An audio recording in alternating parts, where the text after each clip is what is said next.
Ladies and gentlemen, dear friends and colleagues, welcome to this 7th annual Interfaith Dialogue. My name is Alex Mejia. I'm a division director at UNITAR, the United Nations Institute for Training and Research, and I will be your master of ceremonies and moderator today. It is my great pleasure to start the proceedings, offering the floor to His Excellency Ambassador Walid Khalid of Obeidat, the permanent representative of the Hashemite Kingdom of Jordan to the UN in Geneva, one of the co-organizers. Excellency.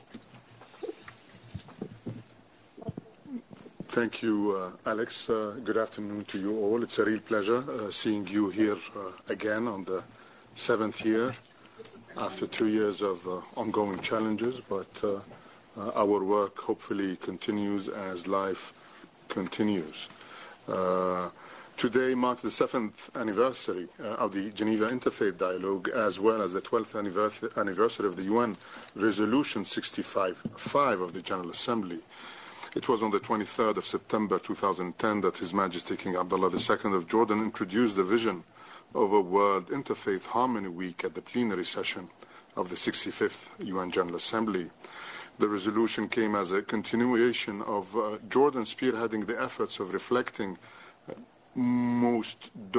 predominantly, the essence of or the true essence of Islam, a religion of tolerance and mutual respect, and most importantly, peaceful coexistence among other faiths.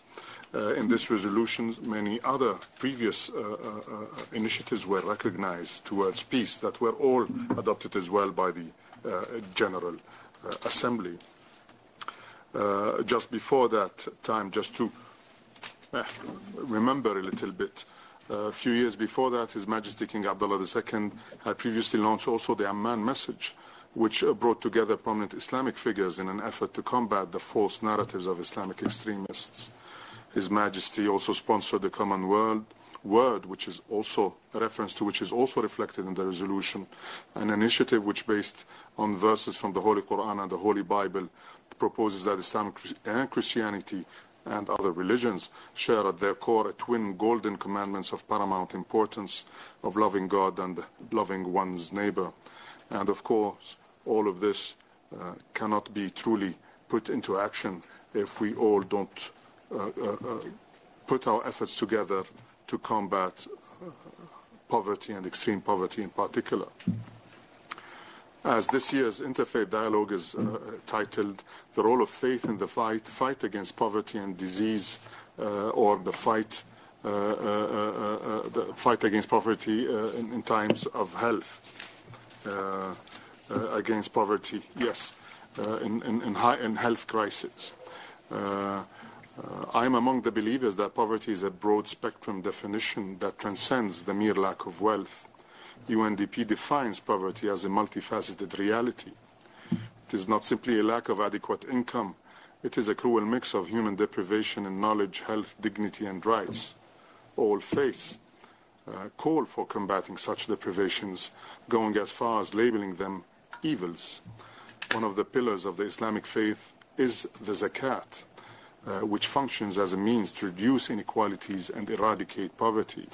In its direct meaning, the act of Zakat means growth, extension, and purification. And economically, it is an annual premium charge on all accumulated productive wealth directed to the poor in order to find financial balance based on a religious belief of equality and social cohesion. In Islam, after all, wealth is to the Creator. We are only administering it. The last couple of years were a reminder to all of us that no matter the crisis we face, in this case a health pandemic, humanity's salvation will always fall back to its core values embedded within its different faiths in the means used to translate such shared values into actions to benefit humankind. The pandemic, as we all have witnessed during the past couple of years, have exacerbated inequalities and increased poverty all around the world. Just a reminder, the global agenda, our common goal to fight extreme poverty or achieving eradicating extreme poverty by 2030 is certainly taking a little delay, as well as achieving no poverty, which is our #1 goal in the SDGs. Nevertheless, we still have to persevere. The last 2 years have been a true test for mankind's preparedness to overcome global crises in the spirit of unity and cooperation. The COVID-19 virus pointed out clearly the domino effect that the pandemic can cause in mere months. Social security was affected, and as a result, so did access to health care, which reflected in increased poverty globally. One cannot think of a time where interfaith was more valid as a defensive tool against these global trends. In its highest forms, interfaith is one of the vital means to ensure the protection of essential economic and social rights, including food, water, housing, health, and education. As High Commissioner Bachelet noted, and I quote, "Incitement to national, racial or religious hatred does serious harm, and releasing the world and our communities from it can unleash tremendous potential. This underlines the importance of inclusive peer-to-peer learning on faith and human rights." Jordan's message to the world has long transcended the notions of tolerance, as tolerating one another is the basic form of human interaction. In Jordan, we call for and further embody the values of enriching each other by using solidarity, most notably to combat poverty between different faiths, as the basis for our thriving society. We are under no illusion that more work is needed at the international level. I would like to end with this beautiful story that I came across in Jordan. In Jordan, we witnessed a couple of weeks ago a snowstorm, and in its peak, it was on a Friday, and we have our Friday prayers. But the imam of the mosque could not get to the mosque and to deliver those prayers. He did not have a 4x4 vehicle to do that, but his neighbor did, who was a Christian. So he took him over to the mosque and waited for him until he finished delivering his salah and drove him back home. I thought it's a nice story to mention at the end, especially since His Majesty has highlighted it in 2018 when accepting the Templeton Prize, when he said, "Everything you honor me for simply carries onwards what Jordanians have always done and how Jordanians have always lived in mutual kindness, harmony, and brotherhood." And we certainly carry those feelings, we carry those principles across Jordan to all of you here and to all over the world. Thank you very much. Thanks to you, Excellency. Powerful story indeed, and we appreciate listening to it. Now, co-hosting this event on behalf of UNITAR is United Nations Assistant Secretary General and Executive Director of UNITAR, Mr. Nikhil Seth, who has the floor now. Excellency. Thank you, Alex. And thank you, Ambassador, and for that lovely story too. And it's a great pleasure for UNITAR that for the 7th time we are co-hosting this interfaith dialogue. And I thank all of you distinguished participants, panelists, people in Geneva here who've come today and who are listening all over the world and participating from different parts of the world. It gives me great satisfaction to be part of this interfaith effort, especially on something which has a very clear thematic focus on poverty in this time of great distress and illness for our world. And of course, I must especially acknowledge the presence of Ambassador Gallegos. Ambassador Gallegos is the chair of the Board of Trustees of UNITAR, and we are so happy he could be with us here today in person. Coming today, I was doing some research on the history of the interfaith dialogue, and I went back to the 16th century in India, in the Mughal Emperor Akbar. And Akbar used to have these interfaith dialogue in his court. In fact, he tried to define a new religion called Deen-e-Ilahi, where he tried to bring in the tenets of at least Hinduism and Islam at that time. And so I traced this back to the 16th century. More recently, of course, Ambassador, you have traced the UN history in this. In 2005, there was something closely related, the Alliance on Civilization with UN Secretary General, the then Secretary General Kofi Annan, had done with Spain and with Turkey, and followed, of course, by King Abdullah's initiative, King Abdullah II, which you mentioned. With the World Interfaith Harmony Week, that was his proposal. And I'm so glad that we at least have been able to give that push in Geneva to keep this tradition and this great initiative that your country took, Ambassador, to keep it going. It's a time of widespread loss of life, loss of health, and it's a very bad time for humanity. And what is most distressing is, of course, the loss of hope, which you see especially amongst the very poor and the very distressed people. It's a period, of course, which has seen the exacerbation of poverty, inequalities, the wealth.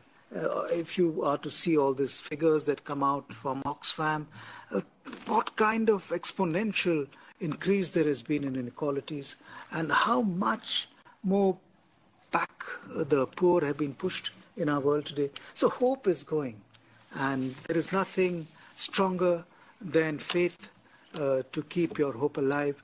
I'm sure that in this period of distress, and all of you who are faith-based leaders will probably confirm this, that people have gone back to their religion, to their belief and their faith, to rekindle that spirit of hope which seems to be going so quickly from us. The UN itself and the Charter embodies the principles of compassion, of cooperation, of solidarity. And I hope that people who work with the UN and for the UN, who are irreligious to the extent of their job, are also convinced of the need to rekindle hope and faith by focusing so much on poverty, inequalities, and what we can do to those who are suffering the most. Our dialogue today is thematically oriented, as I had mentioned, and how can we all, through dialogue such as this, contribute to a world which attends with caring the needs of the most vulnerable, especially those devastated during this health crisis. And we've seen horrible statistics by the World Bank and others of how many people have been pushed back into absolute poverty. The hope of getting out of that state was something we in the UN lauded and applauded and rah-rahed, saying that this is the effort of our joint work. You know, so many million people have got out of extreme poverty. But these last 2 years, World Bank estimates 150 to 200 million people have gone back into abject poverty. Of course, as this has been happening, I know that many faith-based organizations, Islamic charities, Christian charities, Jewish charities, Hindu charities, Buddhist charities have stepped up to the plate. And what they have done, if it was one day tabulated and aggregated, it will represent a phenomenal response to this terrible world we are in. The Islamic Relief, the Samaritans, and so many other faith-based charities have done a lot here. And many of these organizations have also worked with the United Nations. I know many of you who are here in our room and who are participating from elsewhere have also worked very closely with the UN. We in the UN need to strengthen your shoulders. We need to work hand in hand with you. We need to help you overcome the obstacles you face. And we know that faith-based organizations encounter severe challenges in their work, and we are there to help you overcome that. So please count on us in the UN to help you in your very noble tasks. Faith, of course, influences more than disasters and crisis relief. Faith can push for fundamental, systemic, and long-lasting changes. And without these changes, there will be no structural shift in the way in which we see poverty and which we approach poverty. We also need to see a stronger role of faith and social justice, and we need to help through our UN and the tools we have to strengthen that pressure and move from the faith-based organizations. For example, if we approach the Sustainable Development Goals from a faith-based lens, it's be very visionary to be able to approach many of these from that perspective. These would be very effective in mobilizing faith-observant communities and populations to get behind the goals of Agenda 2030.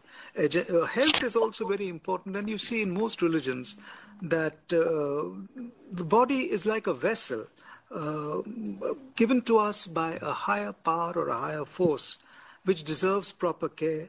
And by looking after ourselves from a physical standpoint, we can contribute most to the purposes for which we were born and which we came on to this earth. I was looking at a meeting the World Bank had organized, in 2015. That's about 7 years ago. And they had got 5 leaders from different religious faiths. And they came to a consensus on what interfaith and faith-based organizations should do for development. And I just wanted to quickly give you the 5 points they came up with. These great leaders of world religions meeting in the World Bank in 2015. First, they said that ending poverty is a moral responsibility for the human race. Second, poverty alleviation needs a multifaceted approach. This is something the ambassador also mentioned. Third, ending extreme poverty needs us to simultaneously address extreme affluence. So you won't get the end of poverty without addressing extreme affluence. Fourth, faith-based leaders have critical skills in addressing development. And 5, collaboration is essential for ending extreme poverty. And I hope in that spirit of collaboration and commitment, all of us can work together to take this blight of poverty and disease and sickness away from the face of our earth. Thank you very much, distinguished participant, and back to you. Thank you very much, Mr. Seth.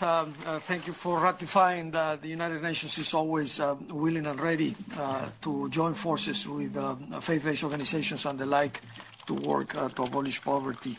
Now, we will begin the panelist section of this Interfaith Dialogue. We have a point of order I would like to raise.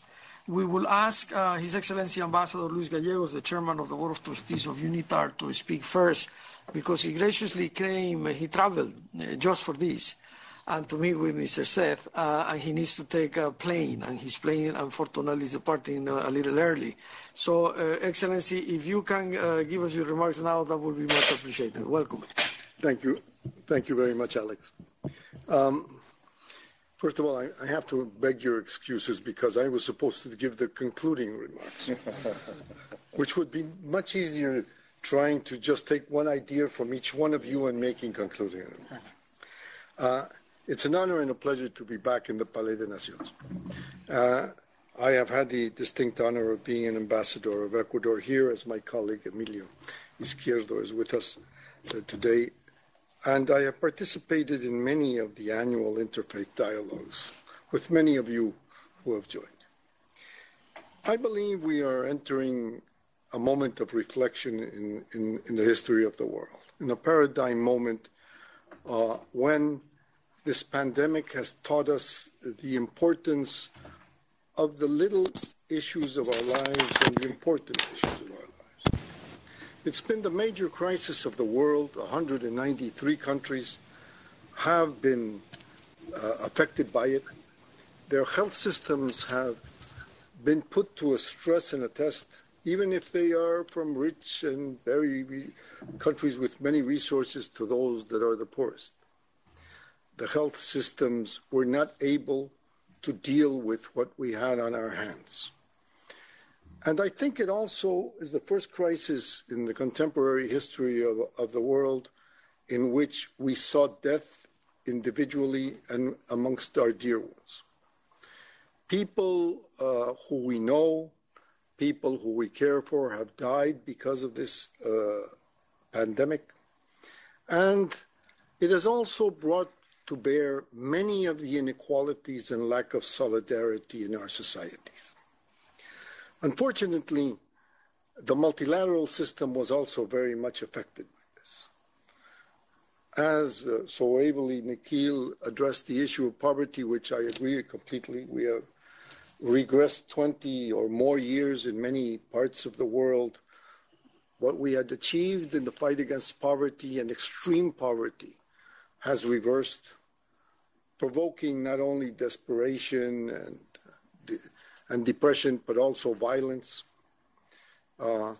We found a world that was not able to cope with the lack of solidarity, and we found that countries were prohibiting the sale of vaccines and masks to other countries. And let me say that in my personal experience, it was extremely important to have that known, and Emilio and his team in Geneva proposed a resolution to the Human Rights Council exactly on this issue. Because it is not understandable that you block the availability of vaccines, especially knowing that those vaccines were going to save the lives of millions. And we are not at the point of saying, and the Secretary General mentioned this in pointing out his relevant points for the 2022 agenda, that 1.5 billion vaccines are produced and most of them do not get to the markets or to the people of the third world. And while we do not vaccinate everyone in the third world, we will not get rid of the possibility of new strains of this disease. But it has also taught us humility. It has also taught us the issue of being able to be with our families and our dear ones. Seeing people die in loneliness and not being able to say goodbye in whatever religion you mention, or you have, or you respect, or you admire, or you profess, that is one of the cardinal principles of respect to the other. I think that the moment the world is living today demonstrates an enormous resilience by people who are the ones who have the less. If you have, of course, the resources and the capacity, many people have made trillions. And now we find that the division and the inequity has grown so much that you have companies for the first time reaching 1 trillion, 2 trillion in their market value, while others do not have food on their table or the possibility of having work. It is a moment of reflection because we need a paradigm solution in the fight against solidarity and the building of consensus. I do not understand how the Security Council took 4 months to approve a resolution on COVID. How can we lack the capacity of building consensus in a mechanism that has a crisis mode of this dimension? But I think also, being a Catholic and following the words of Pope Francis, he has mentioned in many ways the route to do a dialogue between all ourselves. And not only the dialogue of religions which we profess, which have enormously the same context of respect for human beings, the respect for life and respect for dignity, but also the capacity of being in solidarity with others. I think that when the historians write about this period, they will write on those of us who survived, but also on those of us who were not capable of meeting those solidarity in the basis. I have to thank you very much for this opportunity of being in this meeting. I wanted to emphasize that in spite of all, we are hopeful that God protect all of us and our families and all of you and your families. I must, as Alex said, unfortunately, the timetables are not with us today. I have my team here, and what we will be doing is I will be stopping and we will all be running to the airport. I excuse myself from participating and wish you the best. Thank you again for this marvelous opportunity of speaking about substantive issues. In many of the cases, the UN may learn many more than we have up to now, talking about a faith that we all believe. Thank you very much. Thanks to you, Excellency. Thank you very much indeed. Thank you for taking the time to fly in and come just to be with us and to share your remarks. We release you. We wish you an excellent flight ahead. Thank you very much. I'm very Thank you indeed. And just another point of order, if I'm correct, the technical team has informed us that whoever sits there will be focused, the camera will focus on the person, on the speaker. So in the upcoming part of the session, we focus on the person that has the floor. So in that light, I will have the privilege of inviting His Excellency Ambassador Emilio Izquierdo, Permanent Representative of the Republic of Ecuador to the UN in Geneva, to take the floor from here. Excellency. Yes, if I may. Thank you. And yes, and then we will be rotating. The next speaker will come there and so on. Thank you very much, Ambassador. The floor is yours. Thank you. Distinguished authorities, distinguished panelists, excellencies, ladies and gentlemen. I would like to begin my intervention expressing my gratitude to the permanent mission of the Hashemite Kingdom of Jordan and the United Nations Institute for Training and Research, UNITAR, for your kind invitation to participate in this panel on the role of faith in the fight against poverty during health crisis, convened to celebrate the World Interfaith Harmony Week. As we universally face the effects of the pandemic, we are as well conscious that the fight against this great threat to humanity calls for the collective action of the international community in the multilateral field.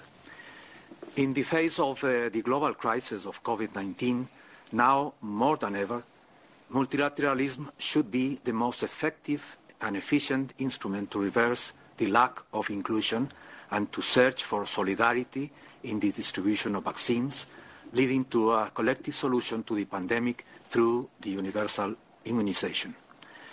In that direction, Ecuador is willing to actively participate in the process towards the negotiation of an international instrument on pandemic preparedness and response under the aegis of the WHO.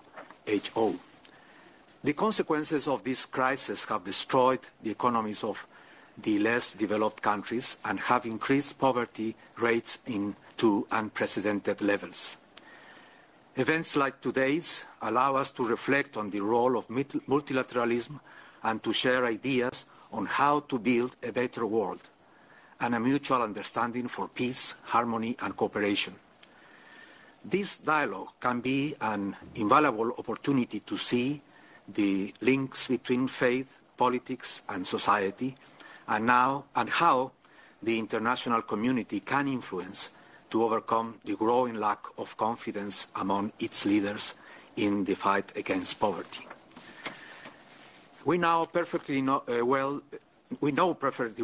that the COVID-19 pandemic has affected all countries without any distinction. It has had and will continue to have devastating consequences on the life, health and economy of all our populations, especially the poorest and most vulnerable. The pandemic produces consequences in health, education, comprehensive development, economic growth, employment. With the evidence of the current exceptional health and the international security scenarios, with increasingly visible consequences, we witness with stupor the attitude for prevailing interests of dominance and power, investing a huge amount of financial resources to refine and stockpile weapons, while our health systems suffer from serious weaknesses and millions of people struggle daily for their simple survival. Arms race has catastrophic consequences in the humanitarian sense, but also in the environment and in the life itself. The pandemic has also crudely reminded us of the need for a more efficient multilateral agenda and for global solidarity and cooperation. It seems that the crisis caused by the pandemic has not created awareness of the urgency for strengthening multilateralism. On the contrary, there are difficulties to achieve the ideal of international cooperation, as well as to find horizons of peace and harmony. The world should exercise more dialogue and negotiations, and at the same time invest more in education and in the expansion of dignified employment opportunities. As we realize daily in the repetition of tragic events and global threats to humanity, human life, and to our planet, the multilateral system would seem to be insufficient to respond to the increase of uncontrolled and unregulated arms transfers and development, drug trafficking, global warming, pollution and biodiversity degradation, human trafficking, labor exploitation, racial discrimination, poverty and mental health problems, among many other violations to peace, security, human rights, impeding, therefore, the possibility to achieve a sustainable development. Indeed, we have to face also the threat of climate change and environmental degradation, where despite the scientific evidence of the scale of the adverse effects of global warming, several states and many industrial sectors, businesses, communities and individuals are still reluctant to change their model of production and consumption, exhausting some natural resources as if they were limitless and sustainable. Another example is the need for more efforts to recognize certain technologies and innovations, either in the field of health, clean development, education, or disaster risk reduction, as global assets that could save millions of human beings in the world and ensure a better future for the next generations. In this regard, a concrete demonstration by how religious institutions can contribute to the development of responses to global threats, just as one of the existing examples is the encyclical letter by His Holiness Pope Francis, Laudato Si, which constitutes a relevant example of that comprehensive vision that states, stakeholders, and individuals need for their interaction with our planet, as well as one of the best sources of philosophical and normative inspiration for environmental sustainability and climate action at all levels, independently of religion, nationality, and legal liability of every actor involved. I would like to mention the principles of equity and climate justice that are used throughout that important document to emphasize the problems of the ecological debt and the need for a solidarity-based and cooperative approach when it comes to adopt and support policies and programs of renewable energy and sustainable development. Another example is certainly the potential of the contribution of faith-based organizations to address the challenges of human mobility in a manner that fully respects the rights of individuals and communities of origin, transit, and destination. In that respect, I recall that Resolution 65/5 reaffirms that mutual understanding and interreligious dialogue constitute important dimensions of a culture of peace. It is indeed a tool for peace building, human rights, and development. Taking into account that at the core of all the different faiths and religions in the world lies the promotion and defense of values of peace, spirituality, and harmony with a superior being, with oneself, and with each other, it is not only useful but almost necessary to make use of the unique strength and capacity of faith and religious-based institutions to mobilize a cooperative approach to the development and implementation of resources to the global threats. In that sense, beyond our traditional thinking and approach to those threats, very often limited by a strict state and organization representation, we should reflect on the fact that many of the current geopolitical crises and the effects of the pandemic have an active ethical component and therefore require a response based on moral values and principles, several of which can be found at the core of faiths and religions. In that sense, the best conclusion of our meeting could be the recognition of the contribution of faith-based organizations to the pursuit of international peace, harmony, and sustainable development. The multi-religious, multicultural, and multilingual character of the world can be a source of great harmony and peace if dialogue and cooperation are driven to value diversity and to fight against the effects of poverty through access to health and job, including the situation of migrants. I am convinced that culture, religion, as well as all manifestations of the Spirit are open doors to know each other better. That leads to accept and to respect the other, and subsequently be a step forward for mutual understanding. The result of all this process allows dialogue and agreement to be feasible and lasting. It is also essential to highlight the relationships across faith communities, including the ones represented in this panel, that help in the international community to remember the human face of global challenges. Health, security, poverty, migration, climate change, among others, are the global challenges of this day. We cannot be safe alone and by ourselves. Therefore, we should stimulate the willingness to open windows of dialogue and spaces of fraternity with compassion. Being a Catholic myself, allow me to conclude with a message from His Holiness Pope Francis a few days ago, and I quote, "We should be unafraid, then, to make room for peace in our lives by cultivating dialogue and fraternity among one another," end of quote. This is the spirit that I think the world needs today to enhance international peace and harmony and to overcome the dramatic levels of poverty in the world. This is the time for action. Thank you very much.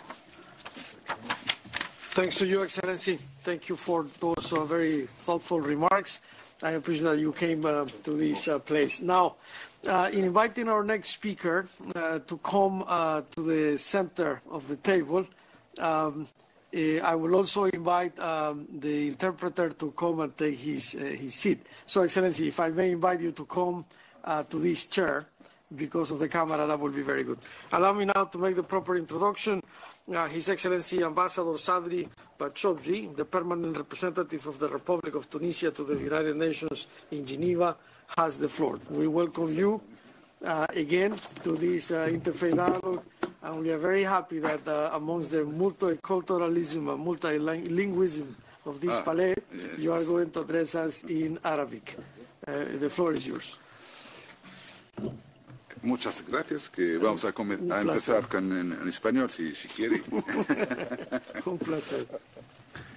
Thanks a lot, dear Chair, and let me also, and brothers around this table, because really we are in the context of brotherhood here today.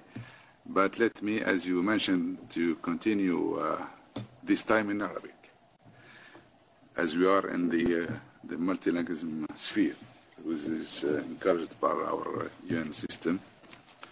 And I beg your passion and pardon to be perhaps to take more time, but I count with my friend and colleague. Thank you. سعادة السفراء والزملاء الكرام، السيد سيث نيخيل، الأمين العام المساعد لمنظمة الأمم المتحدة والمدير التنفيذي لمعهد الأمم المتحدة للتدريب والبحث، السيد أليكس ميخيا المدير الاندماج الاجتماعي باليونيتار، الحضور الكريم، السلام عليكم ورحمة الله وبركاته. Honorable ambassadors and colleagues, Mr. Nikhil, Seth, Assistant Secretary General to the United Nations and Executive Director of UNITAR, Mr. Alex Mejia, Director of Division for People and Social Inclusion at UNITAR, ladies and gentlemen, peace be upon you and God's mercy and blessing be upon you.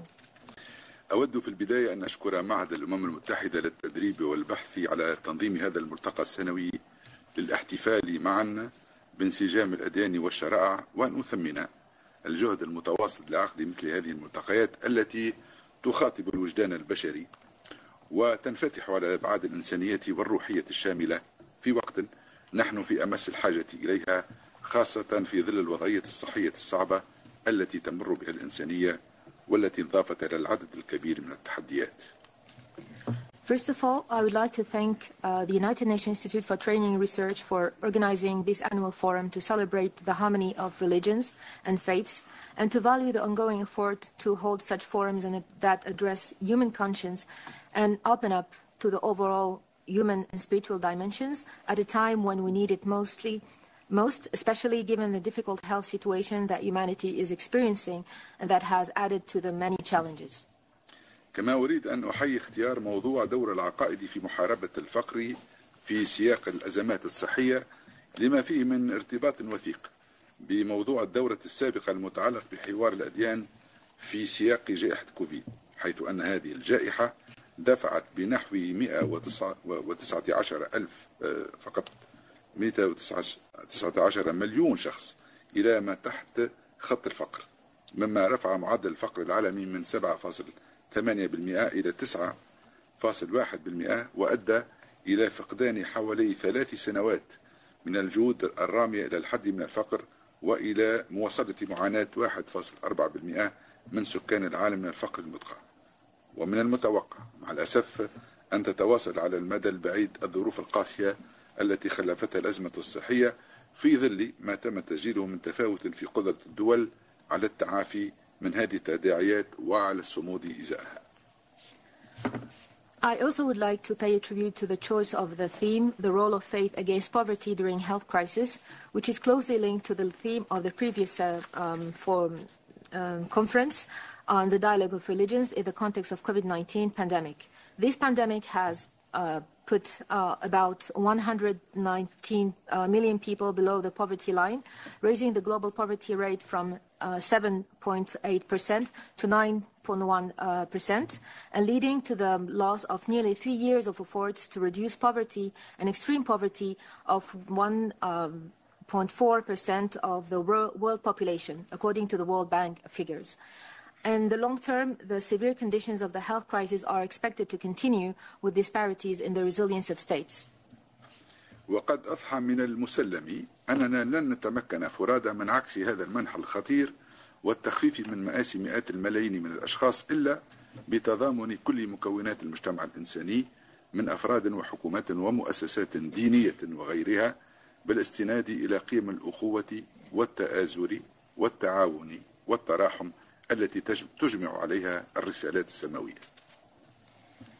In this, it is recognized that it is only through the solidarity of all components of human society, individuals, governments, religious institutions, and others, that we can reverse the dangerous trend and alleviate the tragedies of hundreds of millions of people based on the values of brotherhood, solidarity, cooperation, and compassion on which the divine messages are gathered.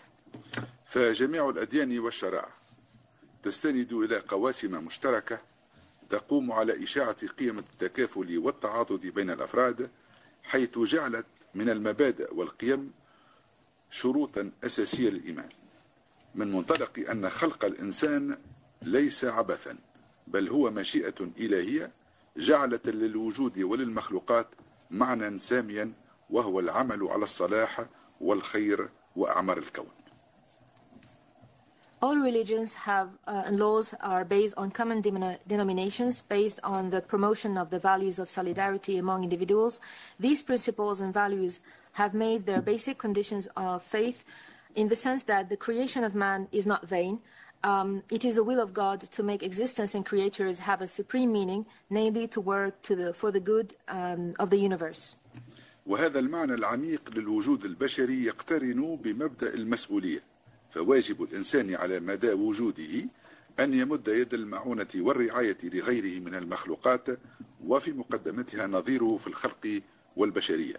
ويحث النص القرآني على هذه المعاني في مواقع عديدة، منها الآية 13 من سورة الحجرات، والتي تقول: بسم الله الرحمن الرحيم: يا أيها الناس إنا خلقناكم من ذكر وأنثى وجعلناكم شعوبا وقبائل لتعارفوا إن أكرمكم عند الله أتقاكم، ولم يقل يا أيها المسلمون بل قال يا أيها الناس. So this profound meaning of human existence is accompanied by the principle of responsibility. It is the duty of the human being to extend aid and care to other creatures, foremost among which is its counterpart of creation and humanity. The Quranic text urges these meanings in many parts, including verse 13 of Surah of Hujarat, meaning the chambers. It says, I quote, "O mankind, surely we have created you from a male and a female, and made you tribes and families, that you may know each other. Surely the noblest of you with Allah is the most dutiful of you. Surely Allah is knowing and is aware." And he mentioned, it mentions mankind, not just Muslims. Yes. وفي الديانة الإسلامية شواهد عديدة على أهمية هذه القيم وعلويتها. فمن أقوال الرسول صلى الله عليه وسلم أنه لا يؤمن أحدكم حتى يحب لأخيه ما يحبه لنفسه، وأن مثل المؤمنين في توادهم وتراحمهم وتعاطفهم مثل الجسد الواحد إذا اشتكى منه عضو تداعى له سائر الجسد بالسهر والحمى.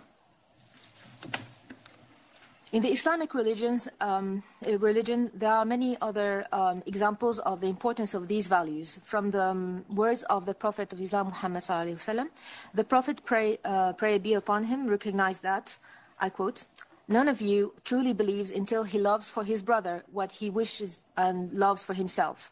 And the similitude of believers in regard of mutual love, affection, fellow feeling, in that is that of one body. When any limb of it aches, the whole body aches because and cause sleeplessness and fever."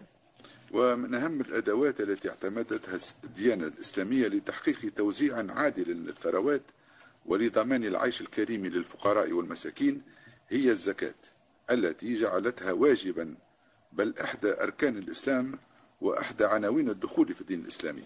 كما أن الزكاة هي حق معلوم للفقراء والمساكين، أي أنها حق من حقوق الله على عباده، وحق أيضا من حقوق الإنسان على أخيه الإنسان. One of the most important tools adopted by the Islamic religion to achieve a fair distribution of wealth and to ensure decent living for the poor and the needy is the zakat. Zakat, which has made it a duty and one of the pillars of Islam, and even more one of the titles to convert to Islam. Zakat is also a right known for the poor and needy, meaning that it is one of God's rights over his servants and one of the rights of man over his fellow human beings. وهذا الحق المعلوم ضبطه الإسلام بتقدير الزكاة والمستفيدين منها، انطلاقا من الهدف منها ليس إعطاء الفقير شيئا من المال أو بعض المال غير مقدر، بل أن الهدف تحقيق مستوى لائق للمعيشة ملائما لاحتياجات الفقراء والمحرومين. This non-right is regulated by Islam in the appreciation of the zakat and its beneficiaries on the basis that its aim is not just to give poor some unappreciated money, but rather to achieve a decent standard of living appreciated to the needy, of the poor and the needy. وفي العلاقة بين الديانات السماوية شواهد عديدة على هذه القيم المشتركة، ولا يفوتني أن أذكر في هذا الإطار بوثيقة الأخوة الإنسانية التي وقعها البابا فرانسيس والشيخ أحمد الطيب الإمام الأكبر الأزهر في فيفري 2019، والتي ذكرت بأن الله أمر بالإحسان إلى الفقراء والبؤساء والمحرومين والمهمشين ومد يد العون للتخفيف عنهم، وجعل من ذلك فرضا على كل إنسان لا سيما كل مقتدر وميسور. وأكدت هذه الوثيقة أن حماية حقوق الضعفاء والمستضعفين ضرورة دينية ومجتمعية يجب العمل على توفيرها وحمايتها بتشريعات حازمة وبتطبيق المواثيق الدولية الخاصة بهم. And in the relationship between the religions, there are many evidences of these common values. I should mention in this regard the document of human fraternity signed by Pope Francis and Sheikh Ahmad al-Tayyib, great Imam of Al-Azhar, in February 2019, which reminded that God commanded charity to the poor, the needy, and the marginalized, and extended a helping hand to alleviate them, and made that obligation on every human being, especially every able and affluent person. He stressed that the protection of the rights of the weak and vulnerable is a religious and societal imperative that must be provided and protected by firm legislation and by the application of their international instruments. وتزداد هذه القيم والمبادئ أهمية وضرورة وقت الأزمات، حيث تصبح الإنسانية في حاجة أكبر إلى التعاون والتضامن، وهو ما شاهدناه خلال الجائحة الصحية العالمية في جل دول العالم، وهو ما يدعونا جميعنا إلى أن نواصل السير عليه. These values and principles are all the more important and necessary at a time of crisis when humanity is in greater need of cooperation and solidarity, as we have seen during the current health pandemic crisis. In most, the pandemic invaded most countries in the world, and we are all called upon it to continue to follow it. واسمحوا لي أن أشير هنا إلى بعض التدابير التي اتخذتها بلاد تونس، والتي لها مساهماتها العديدة كما تعلمون في تعزيز حوار الثقافات والتعايش بين الأديان لمحاربة الفقر إثر الجائحة الصحية. فمنذ ظهور الجائحة وضعت تونس مجموعة من التدابير الاجتماعية من أجل دعم ومساعدة الأسر الفقيرة والمنخفضة الدخل والفئات الضعيفة والعمال، خاصة العاملين منهم في القطاع غير الرسمي. Allow me to refer here to some of the measures that my country, Tunisia, has taken to promote intercultural dialogue and interreligious coexistence in order to combat poverty and the impact of health pandemic. Since the outbreak of the pandemic, Tunisia has introduced a series of societal measures to support to support and assist poor and low-income families, vulnerable groups and workers, especially those working in the informal sector. وقد ركزت هذه التدابير على تعزيز برامج الحماية الاجتماعية بتقديم منح استثنائية وتوزيع الإعانات العينية، شملت ما يقرب من 1,100,000 أسرة سنة 2020، أي قرابة 30% من سكان تونس. These measures have focused on strengthening social protection programs through exceptional grants and the distribution of in-kind benefits. These measures covered approximately 1,100,000 families in 2020, i.e. approximately 30% of the population of Tunisia, and more than 870,000 families. كما تم ضبط منحة في إطار برنامج الأمان الاجتماعي تنتفع بها الفئات الفقيرة ومحدودة الدخل لفائدة الأطفال الذين لم يبلغ سنهم 6 سنوات، تصرف كل شهر. In addition, a grant was set within the framework of the Social Security Program to benefit the poor and low-income groups for the benefit of children under the age of 6, distributed every month. ومن جهة أخرى لعبت المؤسسات الدينية بالخصوص ديوان الإفتاء دورا هاما لمعاضدة جهود الدولة في التوقي من آثار الجائحة، حيث دعا الأفراد إلى اتباع الإجراءات الوقائية من منطلق أنه من الواجب الأوكد بالدين الأخذ بوسائل التوقي والحرص على التباعد الجسدي، كما أوصى مفتي الجمهورية بمزيد من التبرع والعطاء خلال هذه الفترة. On the other hand, religious institutions, in particular the Religious Advisory Office of Tunisia, have played an important role in supporting the state's efforts to prevent the effects of the pandemic. It called on individuals to adopt preventive measures, to introduce vaccination on the grounds of incumbent upon religion to adopt means of prevention and cautions against infection, and that taking the medicine by vaccination, being precautionary by carrying masks, repeating daily hand washing, and taking care of physical distancing is a religious duty.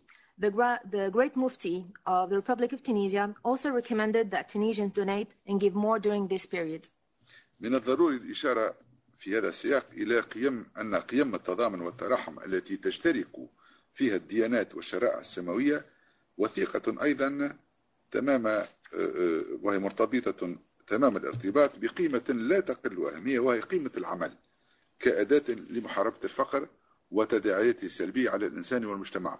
إذ تعلمنا جميع الديانات أنه على كل فرد أن يسعى ويعمل ويجتهد نابذا كل أشكال الكسل والتواكل من أجل توفير ظروف العيش الكريم لنفسه ولكل من يعينه.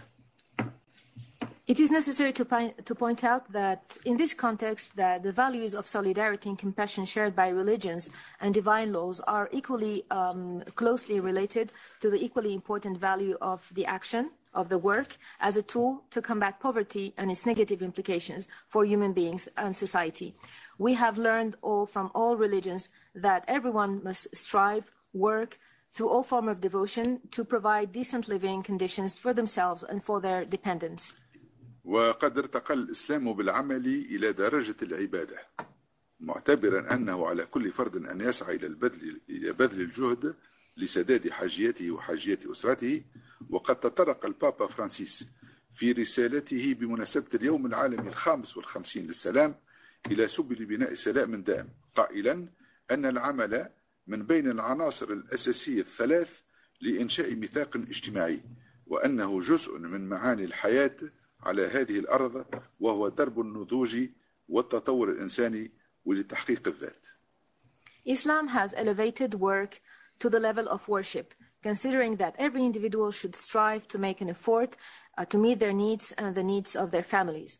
In his message on the occasion of the 55th World Day of Peace, Pope Francis mentioned ways to build lasting peace, highlighting that work is amongst the three basic elements of creating social pacts, and that it is part of the meaning of life on this earth and path to maturity, human development and self-realization.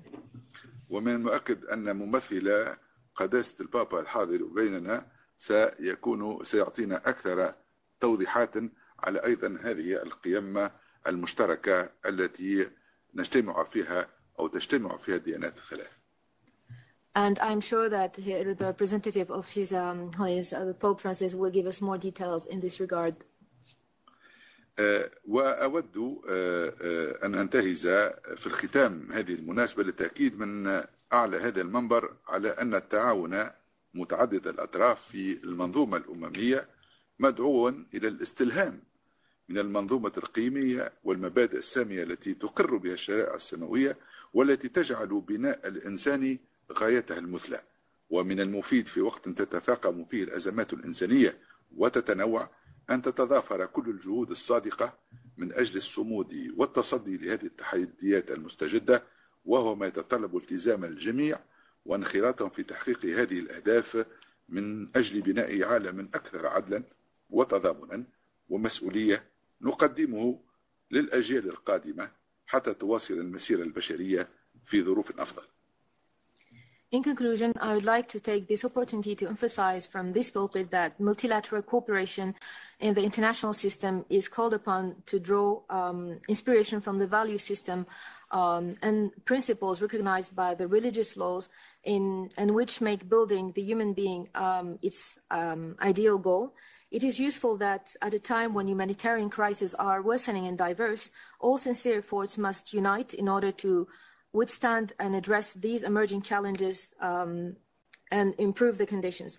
This requires the commitment and involvement of all in achieving these goals in order to build a more just, fair world with solidarity and responsibility that we offer to the future generations so that the human process can continue in better conditions. شكرا جزيلا. Thank you for your attention. Gracias, amigos. Un placer. Thank you very much. Shukran. Thank you, Excellency, for those insights, particularly also for giving us a practical view of what a government can do. 870,000 families is not a small number to do social action based on faith. Thank you for sharing those remarks. Very good. We will go back to our seats, and now I will have the pleasure of announcing the next speaker, Monsignor John Putzer, the Apostolic Chargé d'Affaires of the Permanent Observer Mission of the Holy See to the UN in Geneva, has the floor. Monsignor, if you can join us here, I will thank you very much indeed. Thank you. Thank you. Very kind.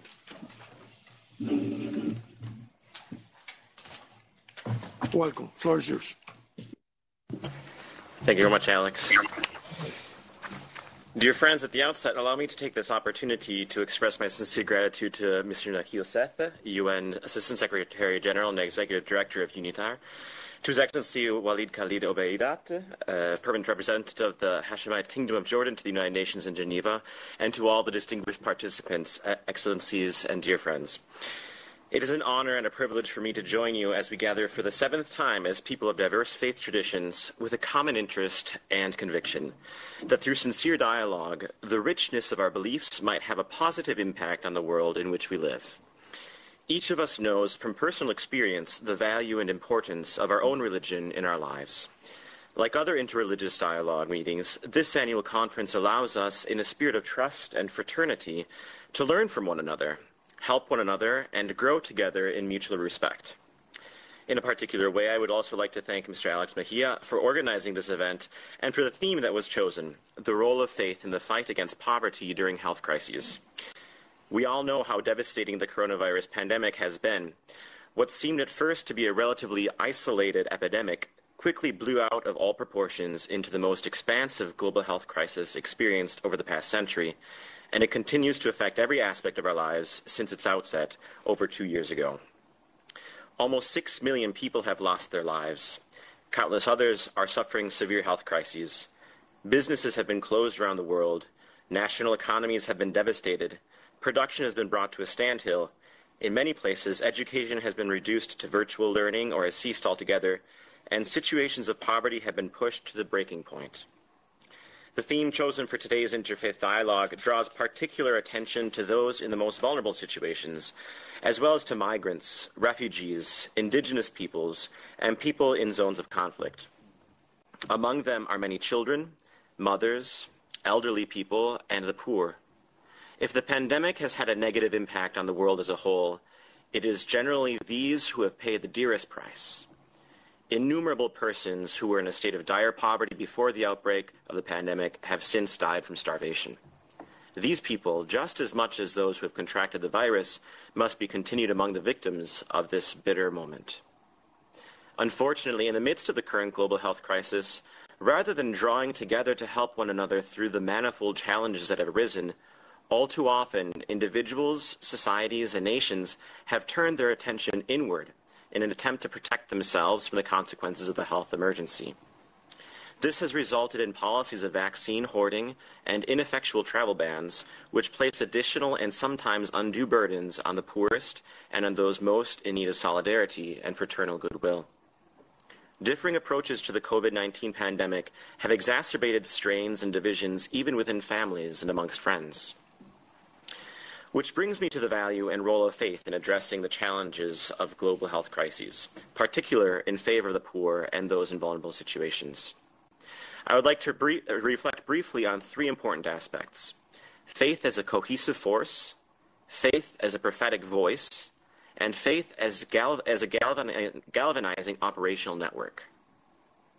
In the midst of the isolationist and divisive tendency mentioned above, faith has the power to act as a force of unity and cohesion. The etymology of the word religion derives from the Latin verb religare, which means to bind or to unify.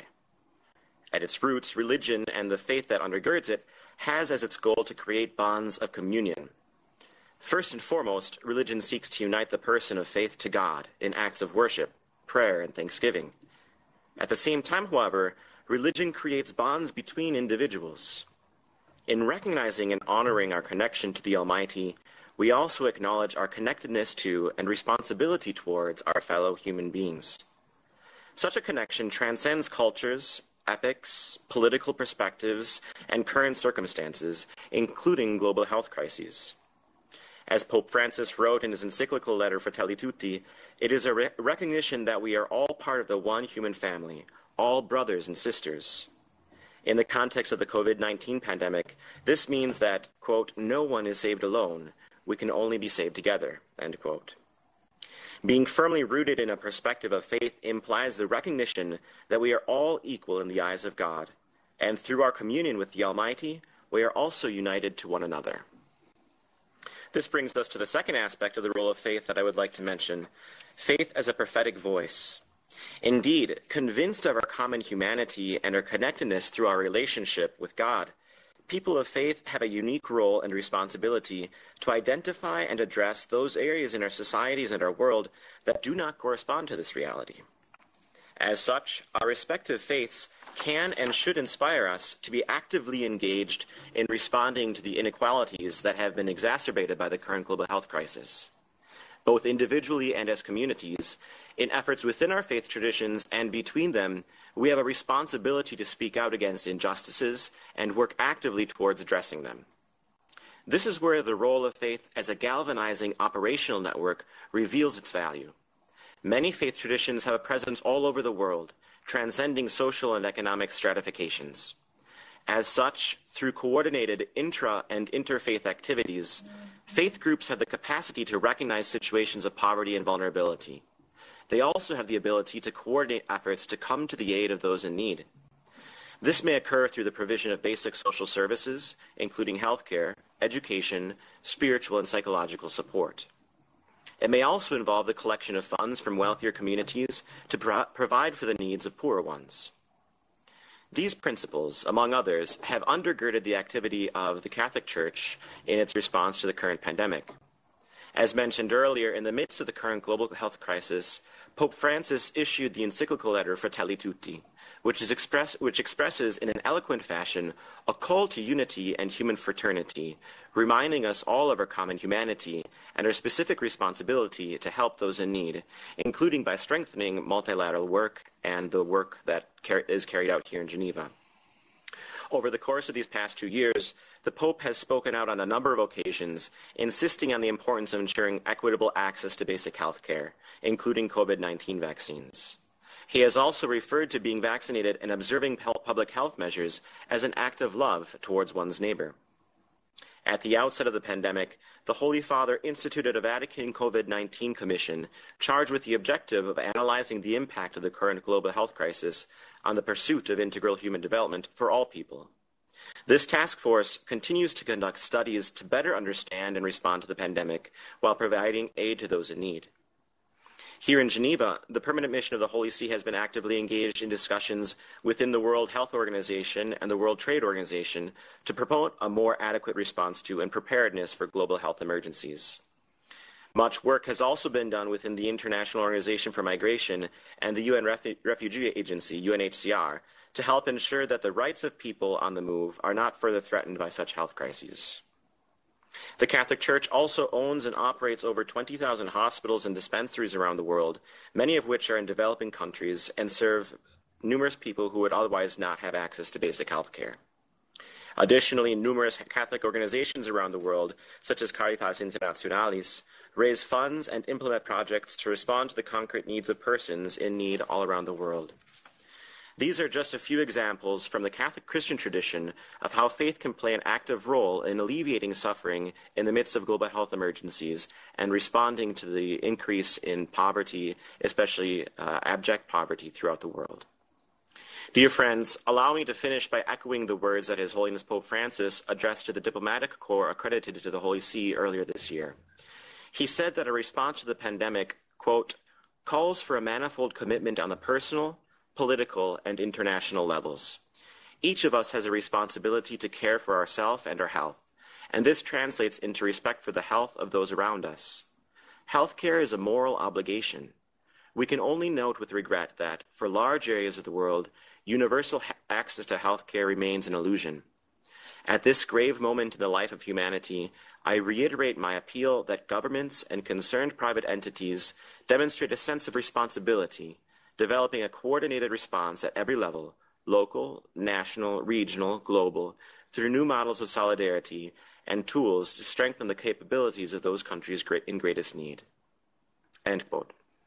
With their cohesive force, prophetic voice, and operational network, faith traditions play a fundamental role in strengthening the local, national, and global response to global health crises, so that no one is left behind in the recovery from the pandemic. Thank you. Thanks to you, Monsignor. Beautiful indeed, and thank you for reminding us the words of His Holiness that we are not to be safe alone, we are to be safe as a whole, all humankind. I thank you for taking the time to join us. And now I will have the pleasure of inviting Her Excellency Ambassador Maria Thérèse Pictet-Altman, the Permanent Observer of the Sovereign Order of Malta, to the United Nations in Geneva to take the floor from the central seat. Thank you, Excellency, for being with us from the very beginning. This is the 7th annual Geneva Interfaith Dialogue, and I take great pleasure in recognizing your support from zero when this was just an idea. It all happened also because of you. So, welcome again. Thank you very much for your kind welcome, Alex. Excellencies, Mr. Executive Director, distinguished panelists, ladies and gentlemen.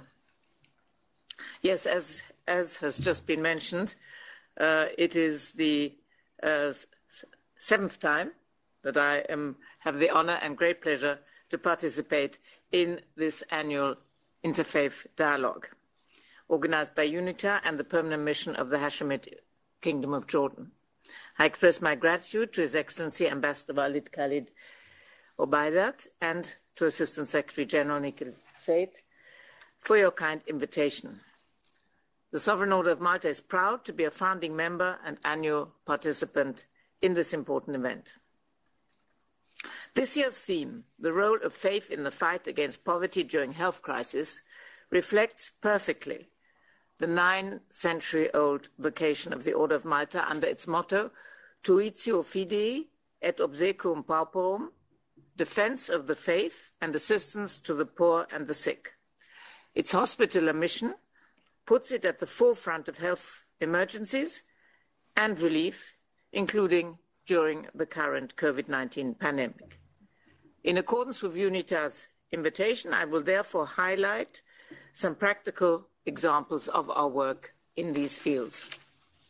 At the heart of the Christian faith is the respect for the dignity of every human being, the principles of tolerance and discrimination which guide the Order's humanitarian mission. Indeed, our faith in God demands that we treat everyone equally without any distinction of race or religion. This is a core value present in all faith traditions. In practice, those principles and values translate in the Order of Malta's diplomatic, medico-social and humanitarian activities in 120 countries by providing assistance to those in need and engaging in interfaith dialogue at all levels, whether at the international fora like here today or on the ground with partners of other faiths, always acting as a neutral, impartial and apolitical entity. Throughout history, religion and faith have played an important role in health emergency preparedness and response and frontline medical services. Faith community-led action provides support, spiritual care, guidance, and reassurance, reducing fear and stigma, as well as recommendations on health practices that can limit transmission and save lives.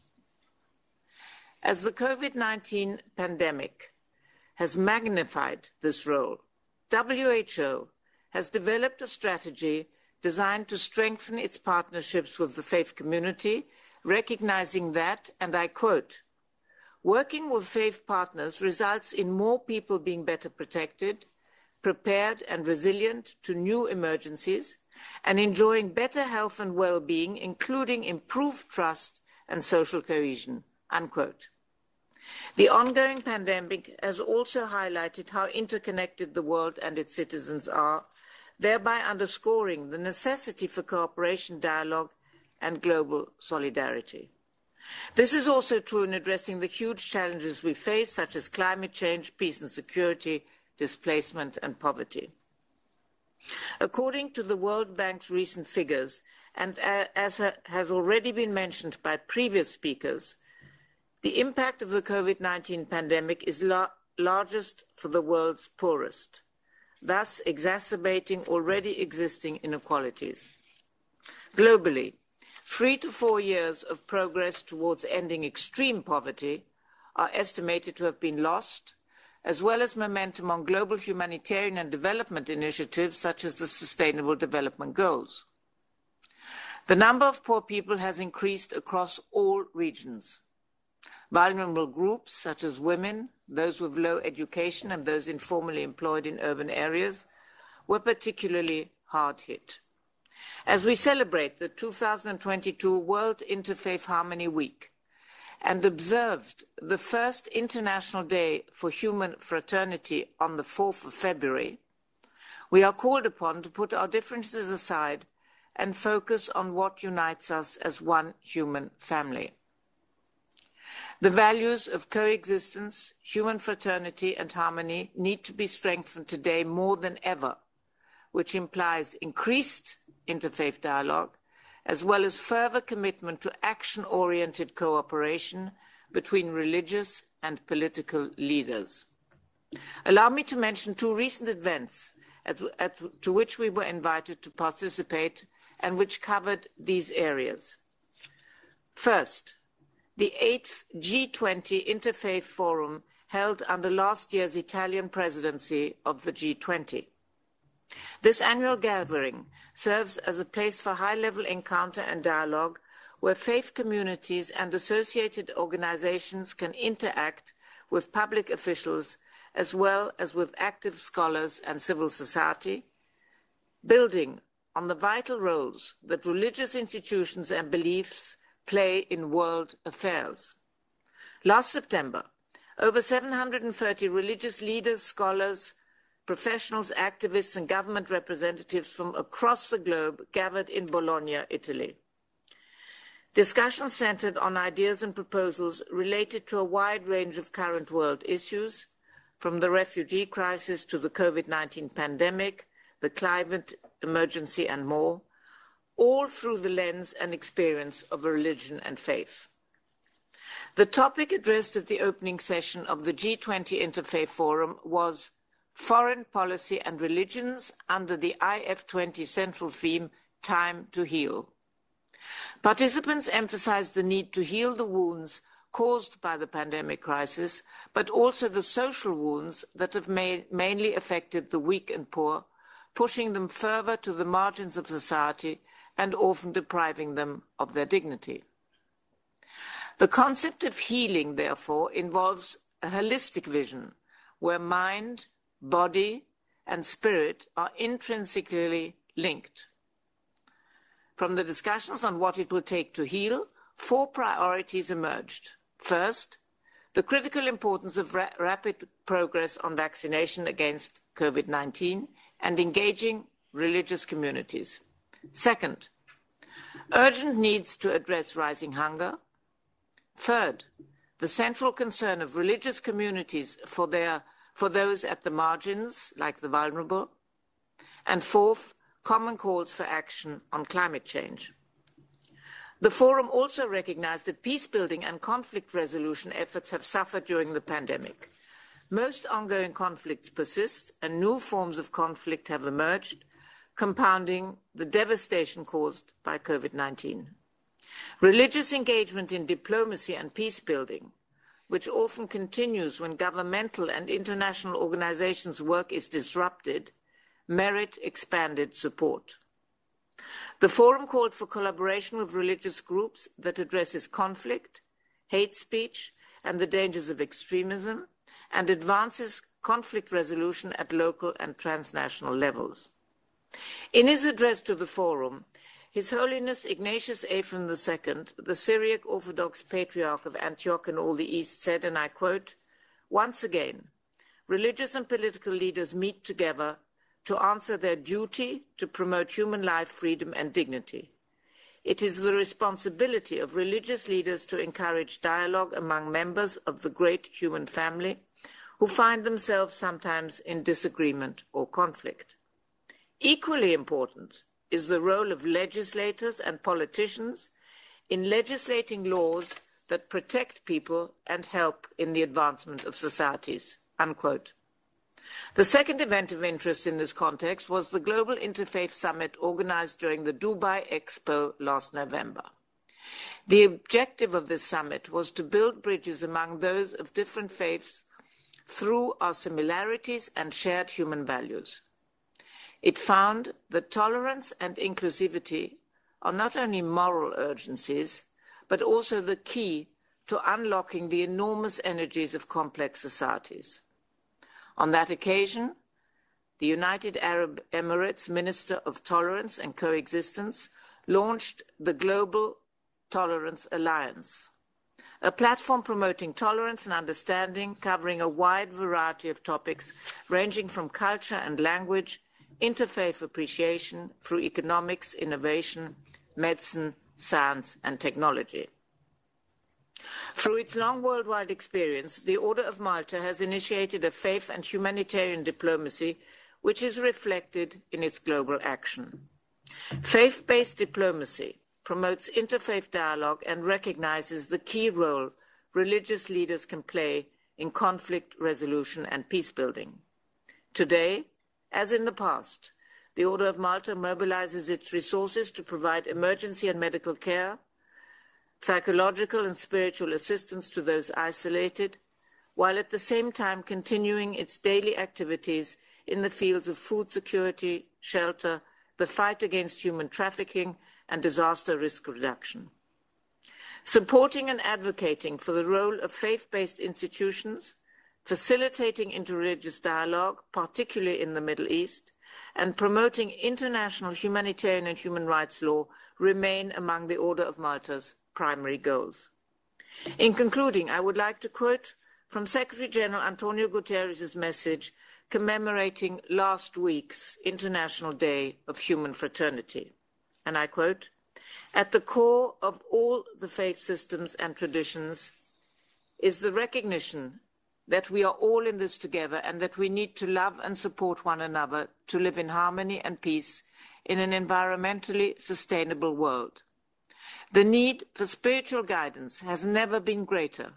It is imperative that we double our efforts to spread the message of good neighborliness based on our common humanity, a message shared by all faith traditions."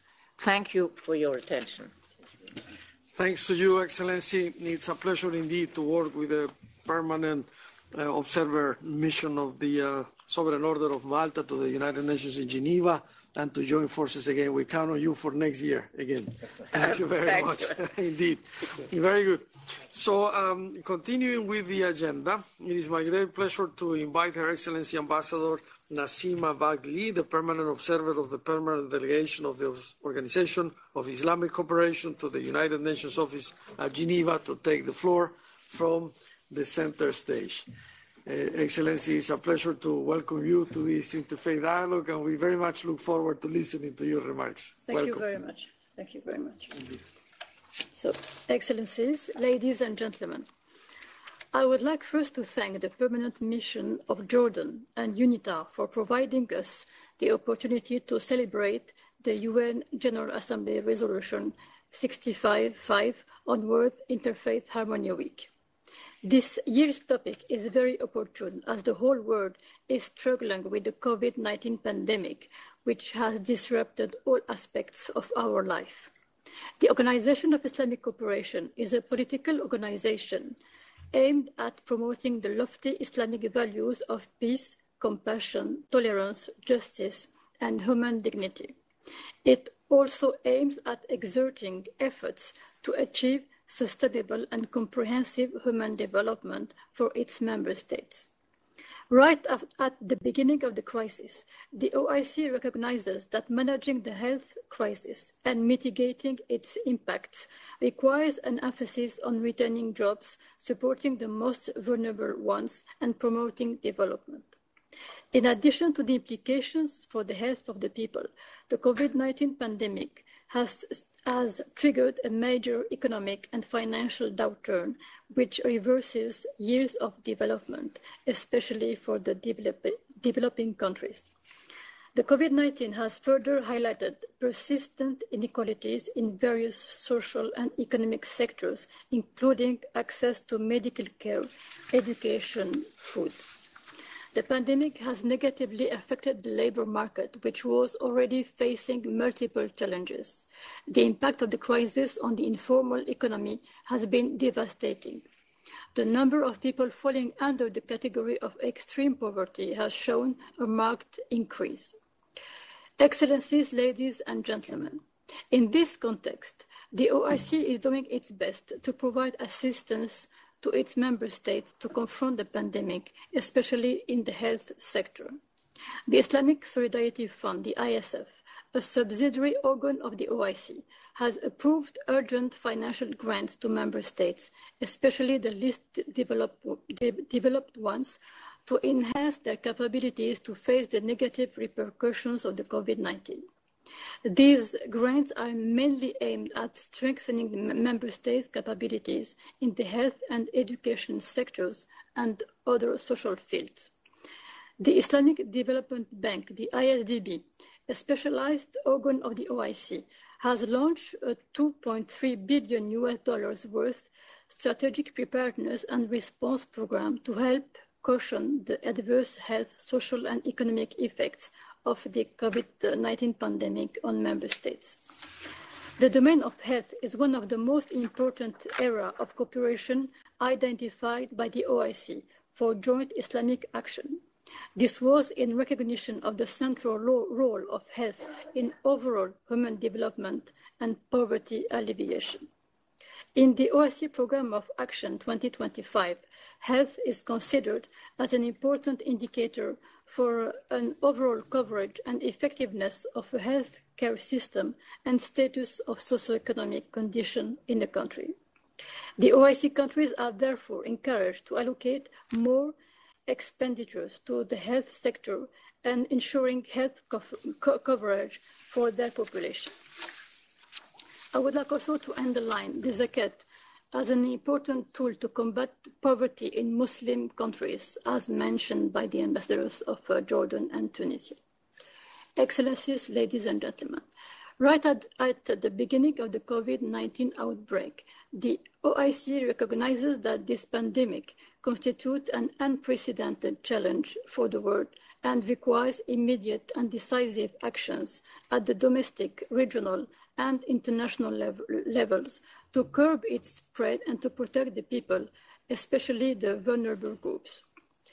The OIC made an urgent appeal to the international financial institutions and the bilateral, regional, and international partners, especially the World Bank and the IMF, to consider intensify their efforts in easing debt burden of LDCs and provide all the possible options, including financial assistance, rescheduling of the payments of current debts, concessional loans, and basic support accessible to the OIC member states to combat the COVID-19 consequences. The recovery from the negative effects of the COVID-19 pandemic should be inclusive with the objective of building back better. It is also important to strengthen the means of implementation of the SDGs. The Decade of Action launched by the UN is of particular importance for so many countries. In these times of health crisis, vaccines and therapeutics must be also made available to all.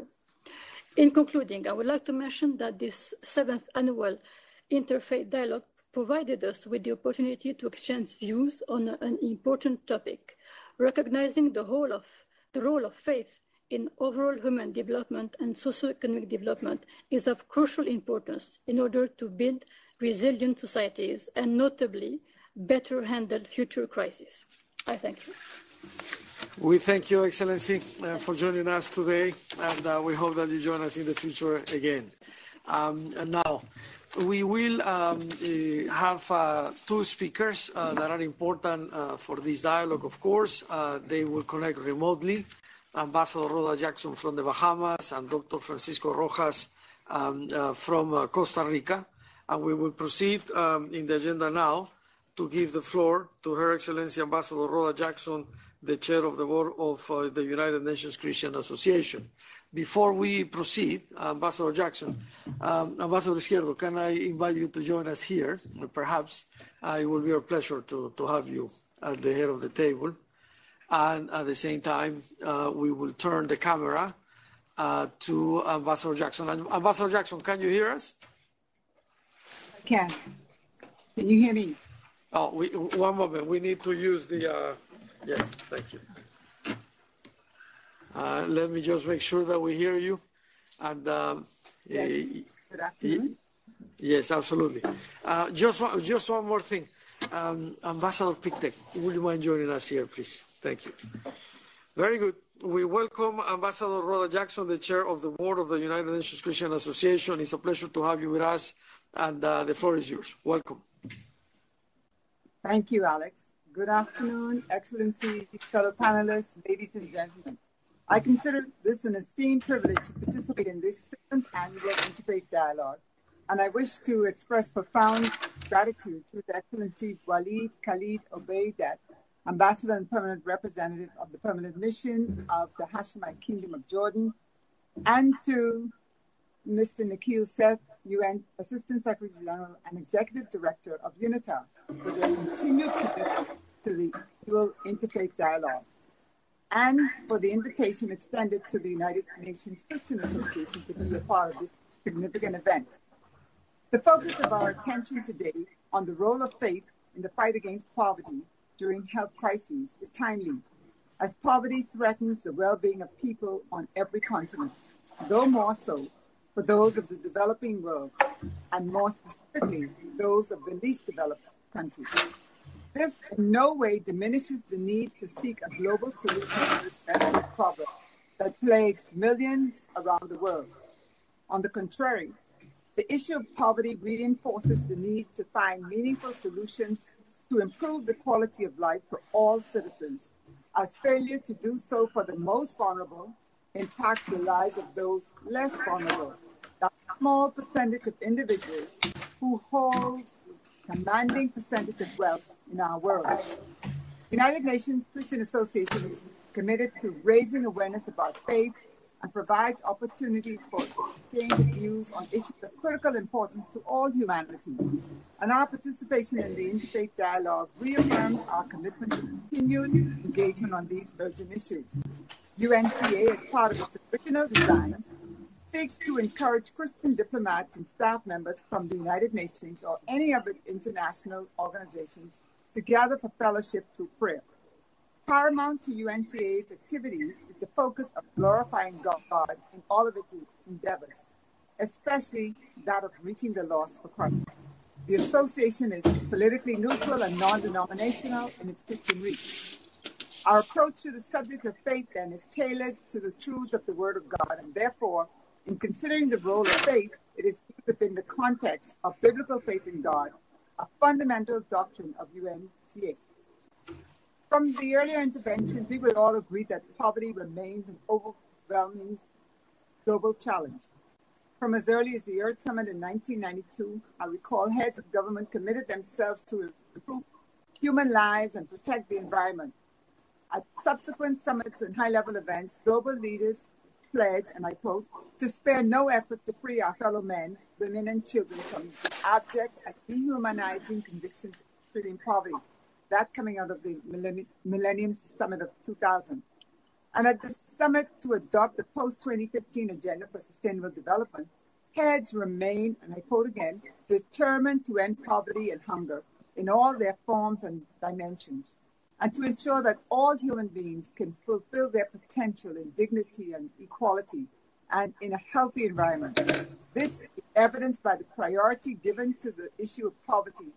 The Sustainable Development Goal number 1, end poverty in all its forms everywhere. We applaud all the relevant stakeholders who have intensified their efforts to reduce poverty levels worldwide over the years. And we are encouraged by the decline from 36% in 1990 to 10% in 2015. We hold hope that the rate would reach its projected level of 7% by 2030.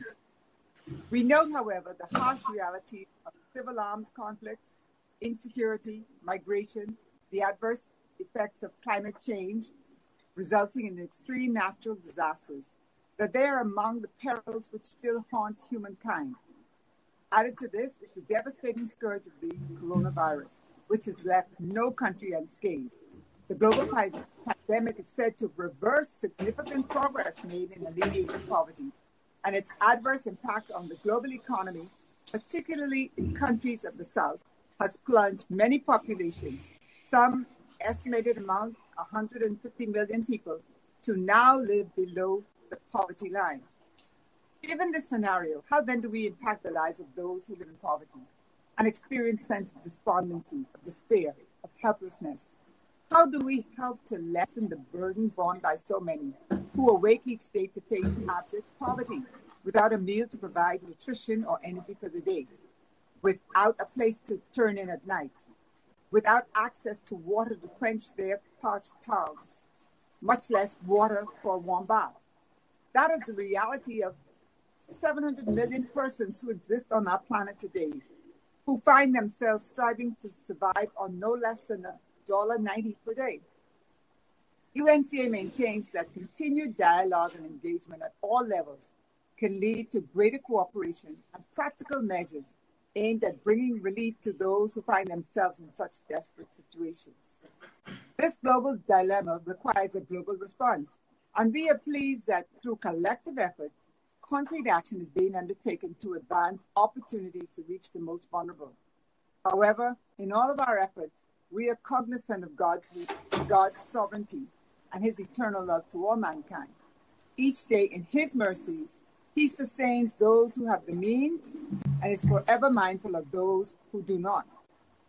The work of civil society organizations, including faith-based organizations, has resulted in meaningful programs for the economic and social development of the poor in many developing countries. These organizations partner with governments to improve infrastructure for the expeditious movement of goods to viable markets, for the design and installation of wells or irrigation networks for water consumption, or to facilitate farming. In the aftermath of extreme natural disasters, many organizations rush to hardest hit areas to provide food, restore electricity, distribute clothing, set up mobile clinics, all in an effort to empower the communities to, at the very least, return to a sense of dignity and worth. Governments, NGOs, including those faith-based organizations, the international financial institutions, through public-private partnerships, they've made significant strides in improving the quality of life of the poor, especially those who are considered the poorest of the poor. So where then does faith fit in this whole process? Faith, as an ideological tenet of value-driven organization, has at its objective selfless service. It remains the compelling impetus which shifts the focus from self to those most vulnerable. Faith is the inherent characteristic which motivates individuals who, with a sense of compassion and empathy, reach beyond their own borders to peoples and communities afar, marginalized by poverty.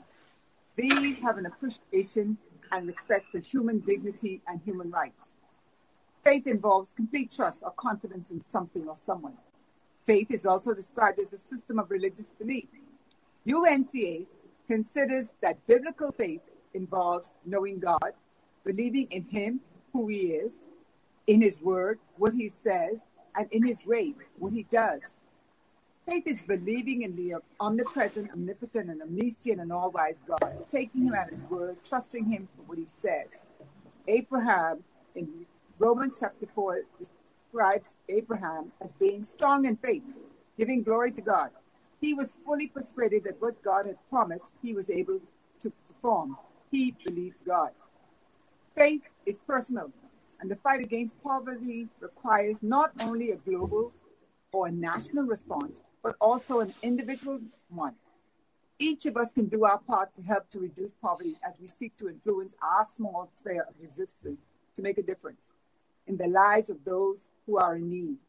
We see them on the street corners, at the market, near the gas station, those who may be down on their luck, working hard but still finding themselves hard-pressed. Or worse yet, because of such a devastating global pandemic, they are now without a job.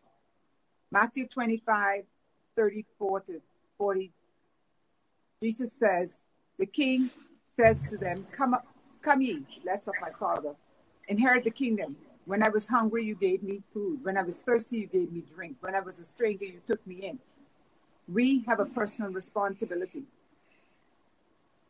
You can get involved by giving of yourself, giving of your person, being available, making yourself available, by giving of your possessions. Perhaps it could be a financial contribution. Perhaps it's giving clothing or things that you may have around that you have no need for. By giving of your psyche, sharing your knowledge so that you can teach others, so that others are empowered to do for themselves. Ecclesiastes 11 from the Message version of the Bible says, be generous. Invest in acts of charity. Charity yields high returns. Don't hoard your goods. Spread them around. Be a blessing to others. This could be your last night. When the clouds are full of water, it rains. When the winds blow down a tree, it lies where it falls. Don't sit there watching the wind. Do your own work. Don't stare at the clouds. Get on with your life. Just as you'll never understand the mystery of life forming in a pregnant woman, so you'll never understand the mystery at work in all that God does. Go to work in the morning, stick to it until evening without watching the clock. You never know from moment to moment how your work will turn out in the end. I submit to you, do what you can to help the poor, for you never know how God will use the work that you do. As I close, much work has been done to lessen the burden of poverty through the collaboration and cooperation of global partners. But we as individuals have a responsibility to do what we can to contribute to improving the quality of life of those who remain unempowered and who are without hope. Earlier on, the executive director, Mr. Seth, said in his remarks, hope is going, and there is a loss of hope. I submit to you, though, there is hope, a hope that's found in Jesus Christ. He who became poor so that we might be made rich. God loved us enough to send Christ to die for us. We are all made in his image and likeness, but because of sin, we are helpless and without hope. He provides help. He gives hope to all mankind, to all created beings, because he created us. He loves us, rich or poor. John 3:16 says, for God so loved the world that he gave his only begotten Son, that whosoever believes in him shall not perish but have everlasting life. Faith comes as we put our trust in Jesus Christ. It is in living a life of faith in God that we become conduits of his love, of his compassion, and as we are used by him to bring relief to those who need it most. Thank you. Thanks to you, Ambassador. Quite important to remember that the fight against poverty, indeed, it's a personal quest, and that we should leverage our faith to do what we need to do. Thank you for those remarks. Now, before I announce the last speaker, I would like to remind the audience there are very many people that follow us through WebEx and through Zoom, and there will be the video on YouTube and several channels, including the one at UNITAR, that then hundreds of people actually would watch after the proceedings are concluded. But I wanted to say that in this friendly dialogue that we have embarked today, we wanted to have not only member states of the United Nations, but also faith organizations represented, academia represented. The next speaker, the Honorable Rector of the University for Peace of the United Nations in Costa Rica, indeed, is an academician and a philosopher, but many other instances of people that believe that faith indeed can be instrumental to fight poverty in the midst of a pandemic. So with that, allow me to welcome our next and last speaker virtually, Dr. Francisco Rojas Aravena, Professor Francisco Rojas Aravena, the Honorable Rector of the University for Peace. It is a pleasure to have you with us, Honorable Rector, and I welcome you in our mother tongue. Bienvenido. Muchas gracias por estar con nosotros. Adelante, the floor is yours. Thank you very much, Excellencies, ladies and gentlemen. The University for Peace, established by the United Nations General Assembly in 1980, is extremely honored to becoming part of the 7th Annual Interfaith Dialogue, which focused its attention this year in the role of faith and the fight of poverty during this crisis. Pandemic, as we hear, aggravate the poverty in the whole world. Our deepest gratitude to the director of the UNITAR, the ambassador for Jordan and also the other permanent delegation like Ecuador, Tunisia, Holy See, Sovereignty, Order of Malta, and Christian Association to participate in this important meeting. On November 23rd of 2010, the General Assembly adopted Resolution 65-5, in which proclaimed the first week of February every year the World Interfaith Harmony Week between religion, faith, and believers. This is an important space for promoting culture of peace and dialogue with the role of the religion. We live in an interdependent world. The pandemic has accelerated the change in all areas. Poverty is growing. Social demands for equity are increased.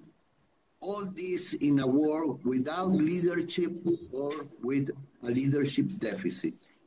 We need to educate and train leaders for change, tolerance, and peace.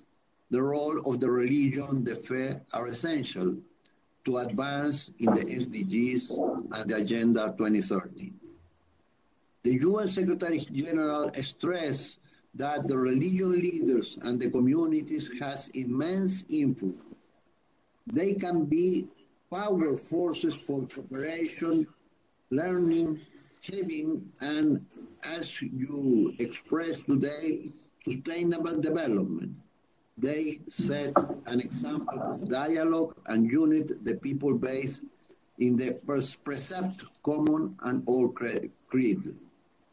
Education is the most powerful instrument for change. Education builds informed societies with more opportunities for all. Education makes it to break down inequities and facilitate closing the gap. Without education, there is no peace. Education permits global tolerance and interconnected citizens, and is necessary to educate for interfaith and culture of peace. In our university, in the Department of Environmental, we focus our efforts to reconcile poverty alleviation with environmental protection in a manner to contribute to peaceful conflict resolution. In that sense, the master degree in responsible management and sustainable economic development emphasizes the economic management perspective on peace while focusing on the concept of sustainability and responsibility.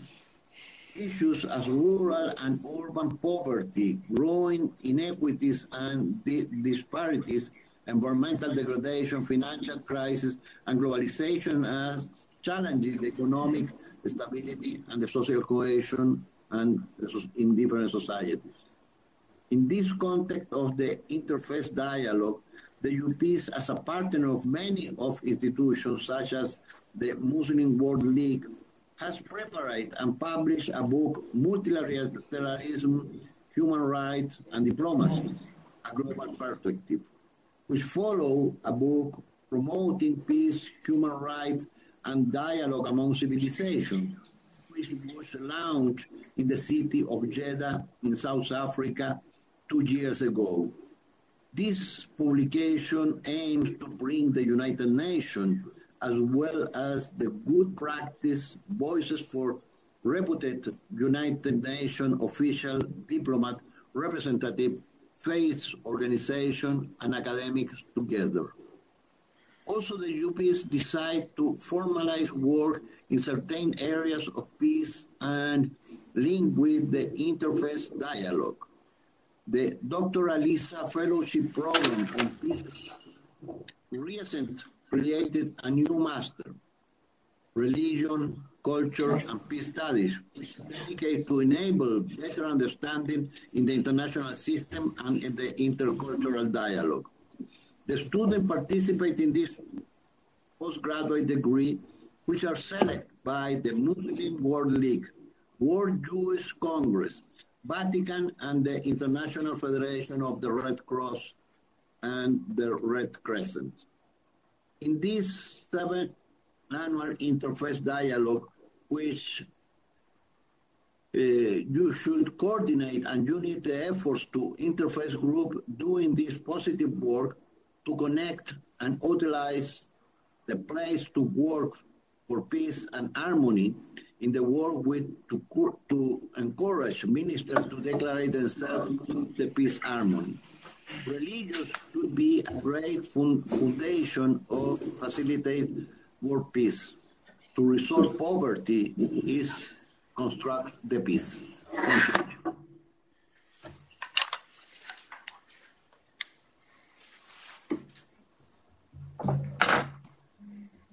Thank you very much, Honorable Rector, for those remarks.